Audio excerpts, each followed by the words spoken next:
Mahfud MD telepon Kapolda Metro Jaya, penahanan korban KDRT jadi tersangka di Depok ditangguhkan. Kapolda Metro Jaya Irjen Karyoto mengaku dihubungi Menteri Politik Hukum dan Keamanan Mahfud MD. Dia ditanya soal perkara kekerasan dalam rumah tangga yang terjadi di Depok, Jawa Barat dan memberi atensi khusus untuk kasus tersebut. Pak Menko Polhukam sempat menelpon saya, coba diberikan atensi kami, penyidikan ini menjadi atensi apapun, apalagi kalau ada keluhan masyarakat, ujar Karyoto di Mapolres Metro Depok pada Kamis 25 Mei. Menurut Karyoto, Mahfud MD turut menyoroti kasus KDRT yang tengah ditangani Polres Metro Depok dan meminta penanganan mengedepankan prinsip keadilan. Atas dasar itu, Karyoto dan jajarannya langsung mendatangi Polres Metro Depok untuk mengecek secara langsung soal perkembangan penanganan perkaranya. Apalagi kalau Menko Polhukam sudah menanyakan ke saya menjadi atensi beliau, kata Karyoto. Pihak kepolisian pun memberikan penangguhan penahanan terhadap PB.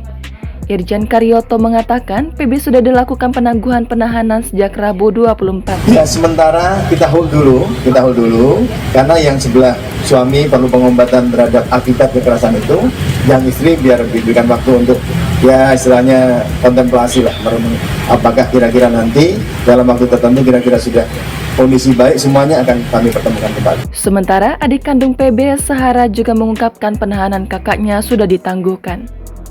Hal itu turut diungkapkan oleh Sahara melalui akun Twitternya @saharahanum. Alhamdulillah, berkat netizen yang baik hati, penahanan kakak saya ditangguhkan dan sudah diperbolehkan pulang ke rumah berkumpul bersama anak-anaknya. Tetapi statusnya masih tersangka, tulis Sahara dalam akun Twitternya pada Kamis 25 Mei. Sebagai informasi, utas viral di Twitter menarasikan seorang istri berinisial PB yang dianiaya oleh suaminya justru ditetapkan sebagai tersangka. Tweet tersebut dibuat oleh pemilik akun @saharahanum pada Selasa 23 Mei. Sementara itu, berdasarkan keterangan polisi, awalnya Putri dan suaminya cekcok. PB lalu mengucapkan kata-kata yang membuat suaminya tersinggung. Suami PB kemudian menaburkan bubuk cabai ke mata istrinya. PB pun melawan dengan meremas alat kelamin suaminya. Sang suami lalu memukul PB untuk melepaskan remasan itu. PB kemudian melaporkan suaminya, disusul sang suami melaporkan balik PB.